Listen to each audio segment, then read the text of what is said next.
all I got, man. I can't believe I'm in this video.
When I was young, I really had a bad and low self-esteem. And that was mainly because of my environment back then in school. Since in school, the only reason and the main reason why you're there is to pursue studies. And there is that standard that if you pass and if you ace your grades in your school, you are the one who is trusted, you are the one who is looked up to, you're the one who is honored. Hence, we give honors to those who have high grades. But I was the complete opposite of that.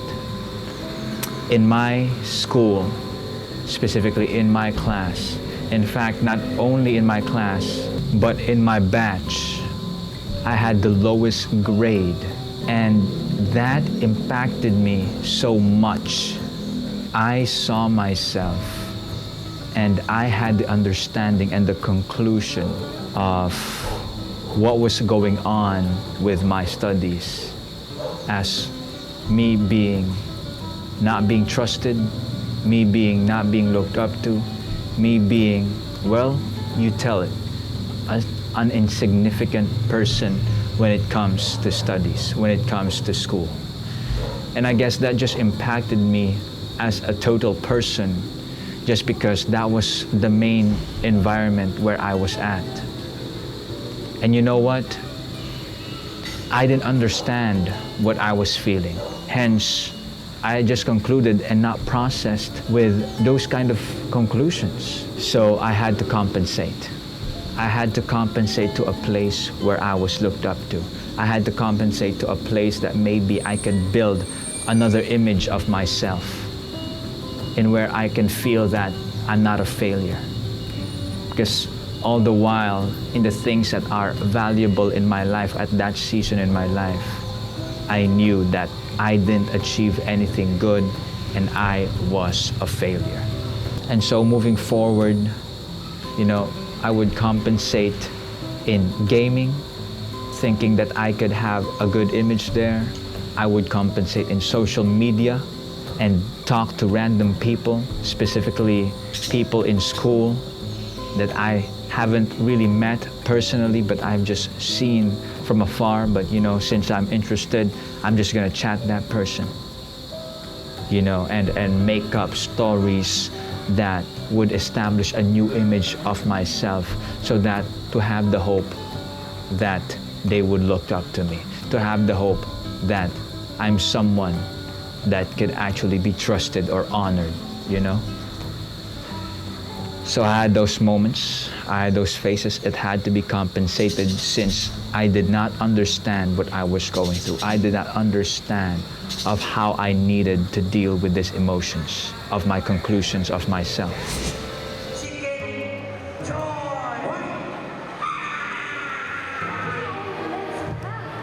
Princess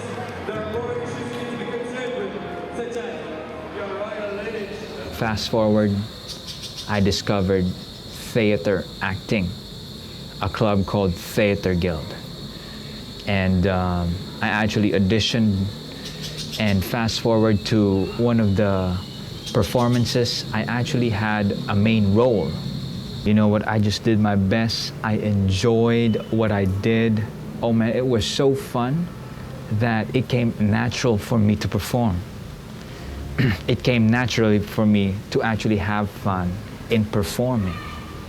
So afterwards, the performance is done, and it would, you know, like days after, there would be people who would come up to me and tell me, good job, congratulations. And for me, to how I understand it, and this kind of people who would congratulate me won't just be students. There would be teachers who would tell me a good job. And the main people that I would least expect to congratulate and to say good job to me were teachers, because they were the main people who usually say, hey, be better. Can you stop slacking off? Can you stop neglecting your studies? The main people who were telling me that you are not doing a good job, that you are a failure, and maybe even to the point that maybe they would believe that I'm a lost cause. These were the people who told me, hey, good job, you actually did good. You actually did something that's worthwhile. So what I felt wasn't just happy. When they said congratulations and a good job, I didn't just feel a good flattery, you know, if you will, but something inside of me leaped. Something inside of me understood something. And you know what? If you know where I'm going, let me tell you, just a disclaimer. When I discovered theater and acting, it was actually a really good discovery, finding my skill and my talent in that area. It was actually good. It wasn't bad at all. But because of my brokenness, because of my confusion of how I didn't manage to process the feelings of failure, I took that and I strategized it for myself, that maybe the more that I put on a face, the more that I pretend, the more that I perform, I could be given that thumbs up that you're doing a good job and that you're not a failure, but you're actually someone who can achieve something. And you know what? Maybe that's a half-truth. But I use that as a resistance so that I do not ever need to look into my failures, to look into my issues. To put it on a statement, I made a strategy to put on a face so that I don't ever have to feel the need to actually go and confront my fears and my issues and my failures. That's what I did. And you know what? I brought that with me.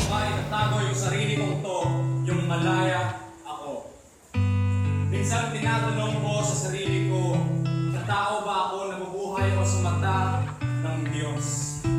When I was already graduating from my original school, when I was in elementary and high school, and I would transition to another school because of senior high school.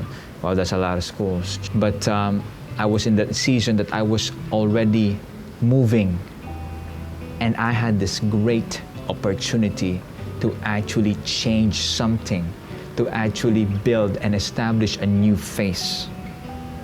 All right? And I brought that mindset with me, that they don't have to look into my issues. They don't have to look and to see my failures. So I will do my best to perform. I will do my best to build a face so that they would trust me, they would honor me, and they would look up to me. That was my greatest goal. Not only when I was transitioning, but when I was already in the ministry. I brought that with me when I was already going forward into my Christian journey.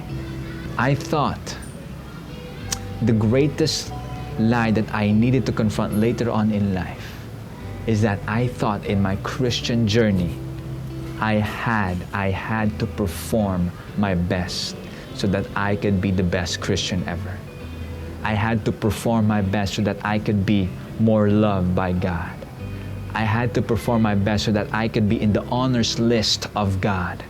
Do you know what I mean? And I brought that with me. And guess what?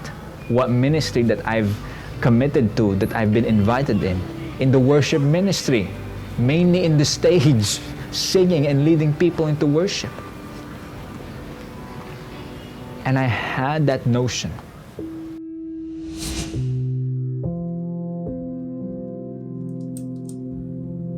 It's now time to let go of the masks.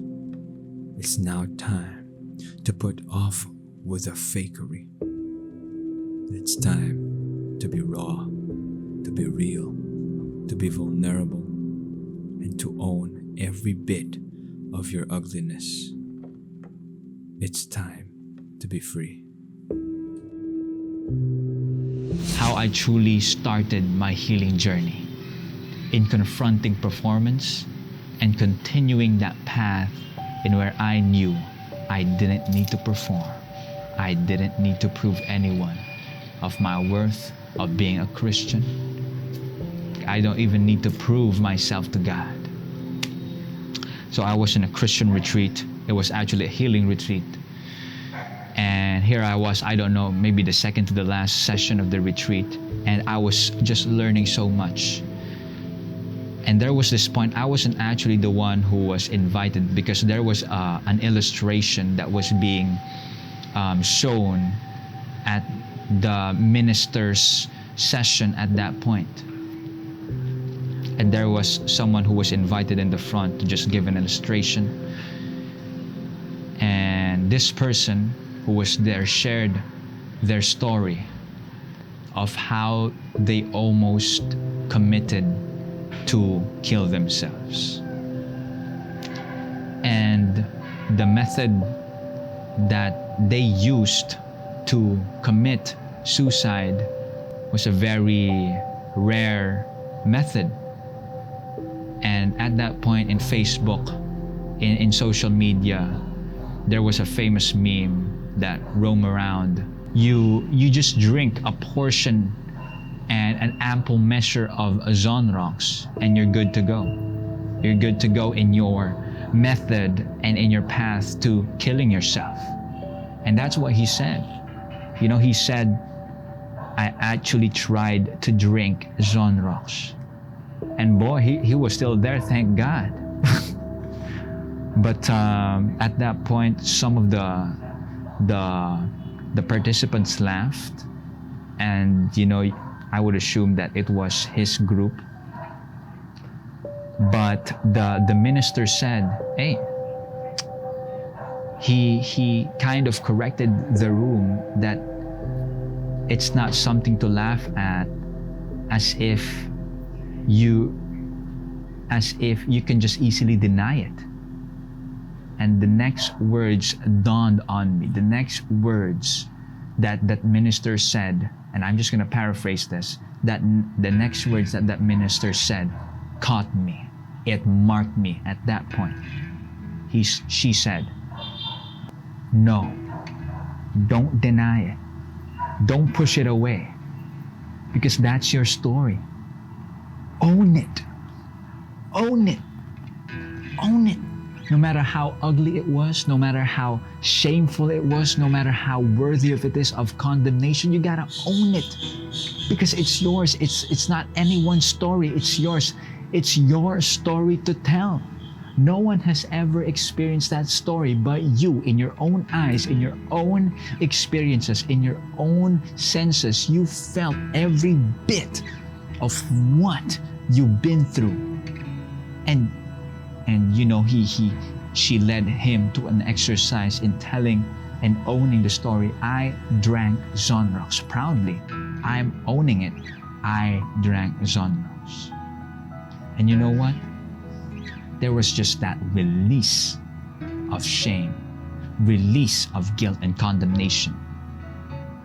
That feeling again that you get to feel that you are unworthy of what you did was just shameful, that would target your identity, that just flown out of the room. And I felt that inside of me with all of the experiences that I've been through. I didn't need to put on a face. I didn't need to perform anymore. I didn't need to resist and to go away from my issues. I had one decision to start my healing journey, and that was to own it. To own it. To own it. And you know what? As I come to the conclusion, I just want to encourage you with this. You don't have to come running away with your issues, with your ugliest parts of your life. Own it, whatever it is. Whatever it is, how ugly it is. I drank Zonrox. I spit into someone's face as I've insulted them. The ugliest parts, I punched someone that I was so frustrated with. The ugliest parts, I imagined someone so ill for pleasure. Own it. Get the shame out and invite the Lord into that place, into that ugliest place, and you will see healing in your life. You will realize that you don't need to perform. You don't need to put on a face. You don't need to come into a place in where you need the approval of everyone. You don't need to seek God as if you still need His approval. You are approved. You are God's masterpiece and you're God's beloved. You're an object of God's love. You're a target of God's love, and you don't ever need to perform. And hey, if you're watching this and if you're still here, I hope you start the healing journey of being real, of being raw, of being open, and of being free. God bless you.